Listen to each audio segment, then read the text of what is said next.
Do we need better systems or do we need better people? We'll always need to ask that question until we live in a utopia. So, I'm a writer, I engage the people problem more. But yeah, there's systemic stuff too. Um, I wanted to explain my experience that I recently had because I just think it's such a good example. This little chick cop, I could throw her pretty far. But okay, she looked like maybe she was new or young or something too. But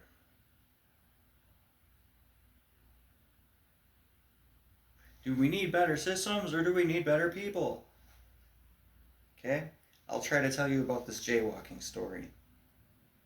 This chick, this officer, she must be new. I think she was new. And see, I was in the Marines, so I sympathize just a little bit with the idea of needing to enforce a law when you don't want to. I had to do gate guard, like waving the guys through the thing. And they got to have like the appropriate sticker on their window or whatever. It might be a gunny or something, and it's like you might get somebody trying to come by and say, "Hey, can you? I know my thing's expired. Can you just let me through for now?" And then you find out, see, when you're in the Marines, it's really like an authoritarian society. See, I might want to let him go, but he also might be there to see if I'm going to break the rule and not do my job right. So it's like, I'm sorry, Gunny. I have to send you to the search area to do the thing to get your temporary pass or whatever I had to do. Just, you got to enforce things that you don't want to. In this instance, jaywalking, now if I'm gonna muck up the traffic or something, if I'm gonna jam up the system or get in the way somehow and do things wrong, you might have a reason to give me a warning or even a ticket for jaywalking. In this case, I was just looking stupid with my mustache and my bandana and my long hair and my case of beer and my pants kind of ripped, so I had holes in my pants. So, truly, I mean, I think it's important that we have the right to be able to cross the street on our own. If you go to Germany, those people still, you know, there can be a tumbleweed coming down the road only, ghost town, and it says don't walk, so they don't. It's like, wow, come on. We have to trust you to be sensible on the ground level. We have to trust the person to know how sensible it is to follow or not follow the rules like perfectly. We need to have like the leeway. We need to give each other the leeway. We need to err on the side of giving the leeway so that we make sense. Otherwise, if we stick by systems and find power in enforcing them on each other, then we're all going to be perpetuating this system that we don't even want to be a part of. I mean, the systems are there to help us and keep us safer and stuff, not to give you power over somebody else, right? Do you see what I'm saying? So anyway, I can sympathize with the idea of needing to enforce some kind of rule or policy when you don't want to, because it's like, hey, you're not supposed to be drinking in here. You can't let me see it. Like maybe if someone, like for example, if someone is sneaking a nip of whiskey in the bathroom or something, I'm not overly concerned about the person because I'm not trying to get anybody in trouble, and I'm not assuming that person's gonna. Obviously, that's inappropriate in certain contexts. I'm just trying to think of an example, but I'm not trying to get the person caught. It's like, ooh, I got them doing something naughty. Maybe they swore or something like that, and it's like technically inappropriate, and now you're going to find an advantage in that when it's like this person's alleged misconduct is of no consequence. And that's when you appreciate the idea of a drink inside of a paper bag. You know what I mean? Because it's like, I don't want to have to give you a ticket about your container. Put it in the paper bag and you give me plausible deniability. You need to have people in the systems who understand that sort of thing. And you can definitely trust veterans. We do need to hire way more veterans because we end up with, I, I think, an immature quality of people now. And I really blame social media a lot for it. But an image obsession, I believe, is what comes from it. And a determination to not look weak or bad, more than you're aspiring to actually, pursue some sort of vision. You become concerned about covering your soft spots. And that means anytime you see someone to be human, you might exploit that. So I'm walking down the street minding my own business with my case of beer, right? As I tend to do. It's probably before noon. You gotta defend my right to be out there looking like a goof with my pant ripped and my and my case of beer. And think you can imagine what terrible life I might live, but maybe I work a night shift and this is my drinking hour, There's all kinds of things that the lady just doesn't know. But this lady, who I assume is a younger, newer officer, who looked like someone I could just grab by her collar and throw her for like 10, 15, probably 15 feet I could get out of her. Anyway, I believe that she was determined to somehow demonstrate her authority. She was immediately, it's like she gets a look at me and then presses the brakes like whoa, that's a good person to probably go pick a fight with, right? I'm a good guy to go score on. It's kind of like the idea that because my car looks kind of shitty, you might assume that there's other things he's not paying for. He's probably behind on his insurance or this or that or didn't pay for this. There's something he's doing wrong. He's probably got weed in the car. All kinds of assumptions, but because my car might be shitty looking. Well, I'm getting it the same for my face. Now, a face like this and many faces, they literally trigger people. So I know that we were concerned about systemic issues when we consider the disproportionate arrest rate as reported in Wisconsin some number of years ago. We very disproportionately arrested black males, and it might then point to a systemic issue. That's what I thought. I thought that looks like perfect evidence of something in a system that is going on here. But truly, let me explain that a little bit. Like, it was in the bottom half of the country for how many black males per capita do you got? And it was like maybe Wisconsin was ranked between 25 and 30. So it was like just in the lower half, ahead of the lower half. So it's about halfway. So it's a pretty normal amount of black males per capita. How many do you arrest? The most.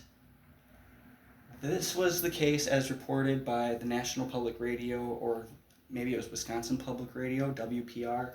As of 2016, was that the case? I don't know if it's gotten any better, but it was like striking to see. You got a normal amount of black people, but you arrest the most. How is that happening? I pointed to it as, well, there must be some validity to the systemic issue stuff. And certainly these cops dig to create the crime. They want to find crime. So there's a systemic thing that they seem incentivized to pursue creating a crime, truly. Like, they're seeing the guy with the drink in the paper bag, and they're wanting to engage, which is why I made that distinction when you got a cop who's got to stomp on her brakes and turn on her lights to maybe get some recreational posturing over me. Because look at me, I'm a scumbag, obviously, buying his beer before noon. The thing was that there were two guys in khakis and dress pants crossing the street just as well, even before me. Same street. She had pressed on her brakes, her lights went on. She's actually at a green light. She's going by me. I'm going to cross right behind her. She's got a green light. She stomped on the brakes, turned her lights on, and there she is still, like, basically stopping at a green light. So it's like, what the fuck is this lady going to do? It's like she wanted that noise with me. But then, she got these pretty boys. Apparently, you kind of need dress pants and khakis to be allowed to cross the street. See what I'm saying? You got to defend my right to go, buy my beer before noon and take on an eccentric appearance that might trigger you. Okay, so I wanted to say that is what happens when they did a test on the amygdala, okay? And they always use women. They always use women for these tests. A lot of these studies that I look up, I like to see how the amygdala functions and the hippocampus. These are two very interesting things to me. Basically, your brain runs on two gears. I'll try to say how way I see that some other time, but I tell you, they show different faces to the women, and some of them trigger a stress response. So I know that I got a face that could get you. So, but I would say that when you see the disproportionate arrest rate in a place like Wisconsin, I think Wisconsin stayed kind of white. I think you had a lot of migration probably from this part. Didn't become a state until 1848. And fur traders, right? French guys or something. I don't know the whole history. I'm just saying, if you're going to go here, you got to be trying to go up there, You might more likely just go here to Chicago, or maybe just spill over into Iowa or Minnesota. I don't know. Unless you're interested in migrating around the lake upward, going north, I just think it stayed white. I think it stayed white for a long time. Got a lot of white little towns. This city I'm in was always a pretty white city, and it's becoming much more racially diverse. And you wonder how that's happening. It does seem like we have a lot of people coming from Chicago.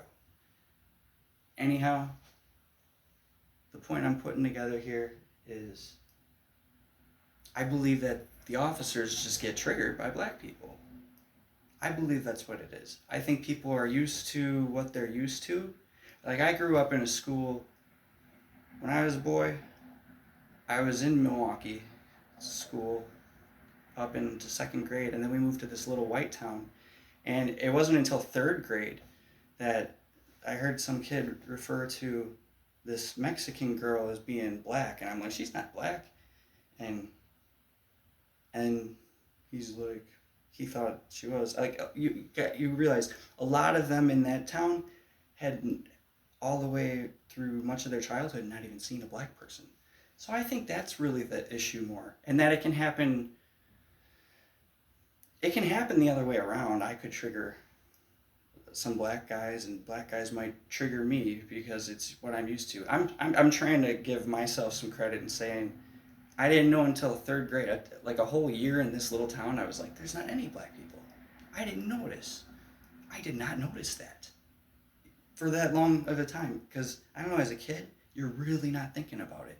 But then you think about, all right, well, there's all these other kids who went to elementary schools where they just had zero diversity, racial diversity. They still had diversity in their personality and opinions and stuff, though. But no racial diversity. I believe you just have a quality of many more. That's a good job that is sought after. There's probably not much of a shortage of people wanting to be police officers. Maybe there is. I don't pay attention to that. But I know plenty enough people who have gone that route and gotten into law enforcement in one capacity or another. And I would say that you got a lot of people who are used to what they're used to, and they get triggered by the look of something different, like that lady who was going to get me for jaywalking, until she realized that those guys with dress pants are doing it right at the same time as me. And I would immediately be saying that, like, are you serious that you're going to stop me and pick me? Am I allowed to be an individual person? You got to defend my right to look goofy and buy my beer before noon, which I might need to go get some soon. Oh, I have some left. See, it's not like I drink the whole thing.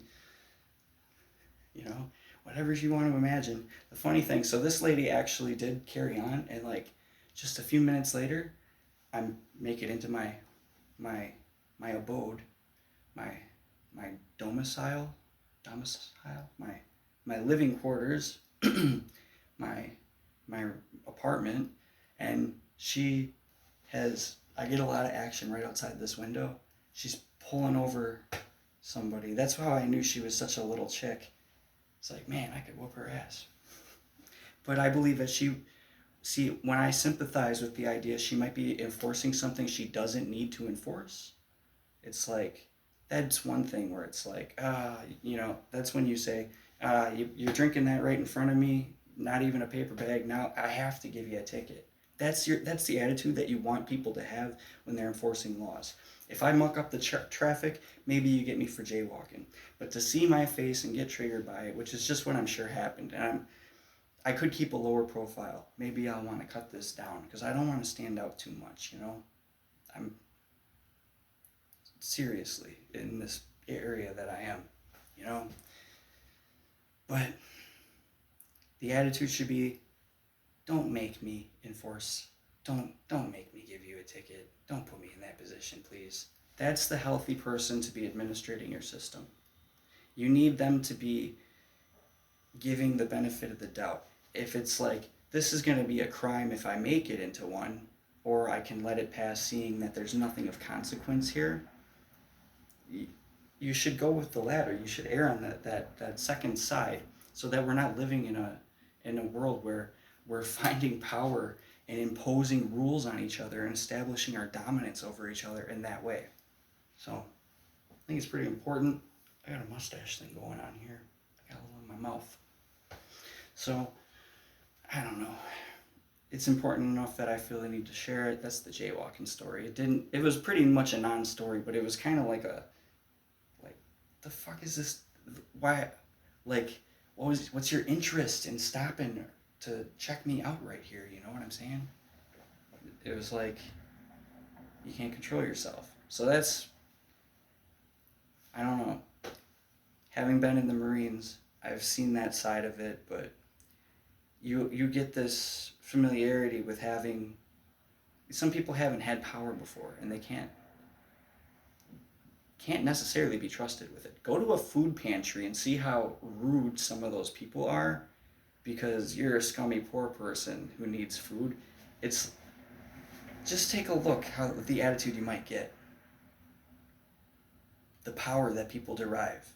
It's interesting. You're in a position where you're a police officer. You're serving and protecting, right? You're going to claim dignity by it. You're going to say what you do for your community. And what do you do for your community? Attack our right to buy beer before the daytime. Oh, I work at the food pantry. I'm doing such a good thing. I feed homeless people, And then you talk to them like children,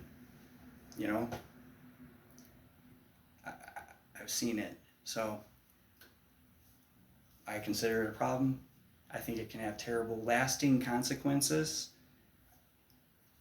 People are going to treat your children the same way you're treating each other, and it could get worse.